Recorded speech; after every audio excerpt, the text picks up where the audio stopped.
இனிமையான நண்பர்களே, அன்புள்ளம் கொண்ட சொந்தங்களே, அனைவருக்கும் வணக்கம். விழுப்புரம் மாவட்டத்தில் நடைபெற்ற ஒரு கோவில் கும்பாபிஷேகத்தில் கலந்து கொண்ட திருமாவளவன் திருவாய் மலர்ந்து சொல்லியிருக்கிறார். விடுதலை சிறுத்தைகள் கட்சியினுடைய ஓட்டுக்கள் இல்லை என்றால் திமுக இந்த அளவிற்கு மிகப்பெரிய வெற்றியை பெற்றிருக்க முடியாது என்று கூறியிருக்கிறார். அதே நேரத்தில் இன்னொன்றை கவனிக்க வேண்டும்.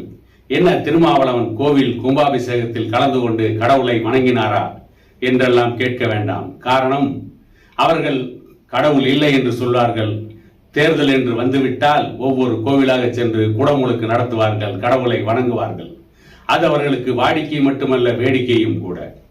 நாம் அதை பற்றி பேசுவது நம்முடைய நோக்கமல்ல. திருமாவளவன் கூறிய கூற்றை பற்றித்தான் இந்த காணொலியில் விரிவாகவே காண இருக்கிறோம். 2016 ஆண்டு நடைபெற்ற சட்டமன்ற தேர்தலில் விடுதலை சிறுத்தைகள் கட்சி, மதிமுக உள்ளிட்ட கட்சியெல்லாம் மக்கள் நல கூட்டணி என்று ஒரு கூட்டணி வைத்து தனித்து போட்டியிட்டு, அப்பொழுது பாட்டாளி மக்கள் கட்சி தனித்து போட்டியிட்ட பொழுது வாங்கிய ஓட்டுகளில் பாதியை கூட வாங்க முடியாத அந்த கட்சியெல்லாம் வேறு வழி இல்லாமல் அறிவாலயத்திடம் மண்டியிட்டு திமுகவுடன் கூட்டணி வைத்துத்தான் எம்பிக்கள், எம்எல்ஏக்கள் ஆகி கொண்டிருக்கிறார்கள். அது ஒரு புறம் இருக்கட்டும். இதில் யாருக்கு செல்வாக்கு, யாருக்கு செல்வாக்கு இல்லை என்பதை பற்றி அலசி ஆராய்வது நம்முடைய நோக்கமல்ல. ஆனால் திருமாவளவன் கூறிய கூற்று, தருமபுரி நாடாளுமன்ற தொகுதியில் சௌமியா அன்புமணி தோல்வி அடைந்ததற்கும் திமுக வெற்றி அடைந்ததற்கும் காரணம் என்னவென்று கேட்டால், தருமபுரி நாடாளுமன்ற தொகுதிக்கு உட்பட்ட அரூர் சட்டமன்ற தொகுதியில் விடுதலை சிறுத்தைகள் கட்சி வாங்கி திமுகவிற்கு கொடுத்த ஓட்டுகளால் தான் அந்த தொகுதியில் திமுக வெற்றி பெற்றது என்று திருமாவளவன் பேசியிருக்கிறார்.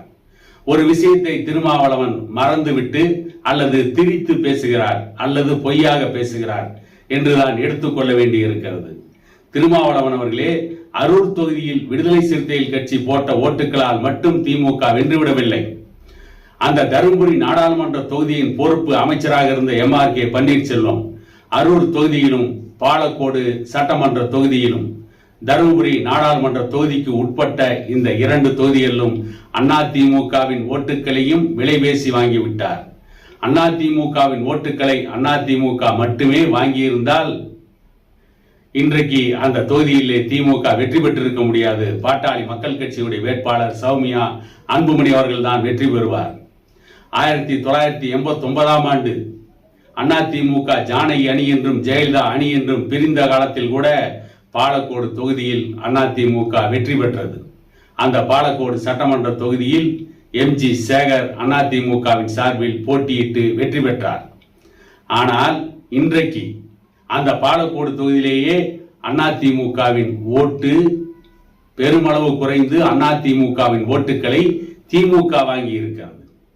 அரூர் தொகுதியில் பாட்டாளி மக்கள் கட்சிக்கு அடுத்து செல்வாக்கு உள்ள கட்சியாக அதிமுக தான் இருந்தது.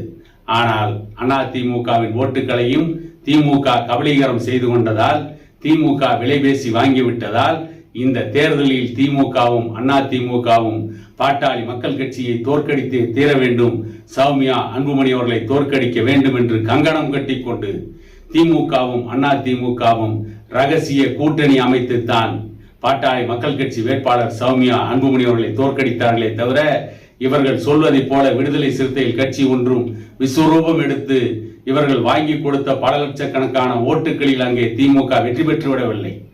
அங்கே பாட்டாளி மக்கள் கட்சி தோற்றுவிடவில்லை. பாட்டாளி மக்கள் கட்சியின் தருமபுரி தோல்விக்கு மிகப்பெரிய காரணம் அதிமுகவும் திமுகவும் ரகசிய உடன்பாடு வைத்துக் கொண்டதுதான். விடுதலை சிறுத்தைகள் கட்சியை பொறுத்தவரை, திருமாவளவனை பொறுத்தவரை, இனி ஸ்டாலின் சற்று உஷாராகத்தான் இருக்க வேண்டும்.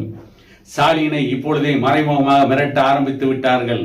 இந்த நாடாளுமன்ற தேர்தலில் விடுதலை சிறுத்தைகள் கட்சிக்கு 2 தொகுதிகள் ஒதுக்கியதை போல இனி வரப்போகின்ற 2026 ஆண்டு சட்டமன்ற தேர்தலில் அப்படி குறைந்த சீட்டுகளை ஒதுக்க முடியாது, அதிகமான சீட்டுகளை ஒதுக்க வேண்டும். காரணம், விடுதலை சிறுத்தைகள் கட்சியால் தான் திமுகவே இந்த நாடாளுமன்ற தேர்தலில் வெற்றி பெற்றிருக்கிறது. அடுத்து சட்டமன்ற தேர்தலில் வெற்றி பெற வேண்டும் என்றாலும் விடுதலை சிறுத்தைகள் கட்சிக்கு அதிகமான சட்டமன்ற தொகுதிகளை ஒதுக்க வேண்டும் என்று இப்பொழுதே மறைமுகமாக ஸ்டாலினுக்கு நெருக்கடி கொடுக்க ஆரம்பித்திருக்கிறார் திருமாவளவன். அதன் வெளிப்பாடுதான் விடுதலை சிறுத்தைகள் கட்சி இல்லை என்றால் திமுக வெற்றி பெற்றிருக்க முடியாது என்று இப்பொழுதே பேச ஆரம்பித்திருக்கிறார் என கூறிக்கொண்டு இன்னொரு காணொலியில் உங்களை சந்திக்கும் வரை உங்களிடமிருந்து விடைபெறுவது உங்கள் எடப்பாடி துரைசாமி.